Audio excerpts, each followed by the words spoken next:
Okay, next question కనుక చూసుకుంటే ఇక్కడ ఇటువైపున్న సింబల్స్ అటువైపు సేమ్ సింబల్ డయాగ్రామ్ సేమ్ ఉంది, కాకపోతే దాని మీదనే ఇంకోసారి రిఫ్లెక్ట్ అయింది. అంటే ఇప్పుడు ఈ డయాగ్రామ్కి ఈ డయాగ్రామ్ గల సంబంధం ఏంది? ఓకే, ఈ డయాగ్రామ్ కాస్త ఇది ప్లస్ సింబల్లో ఉన్న డయాగ్రామ్ కాస్త ఇక్కడ ఏ సింబల్ అయిందంటే ఇంటూ సింబల్గా మారింది.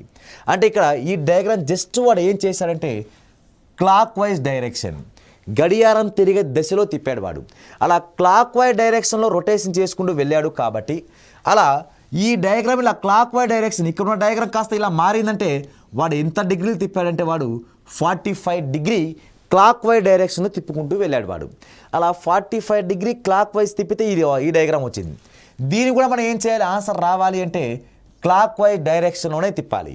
అలా క్లాక్ వైజ్ డైరెక్షన్లో తిప్పితే అప్పుడు డయాగ్రామ్ ఎలా రావాలంటే ఇటువైపు ఈ విధంగా ఉండాలి సింబల్స్ అన్నీ.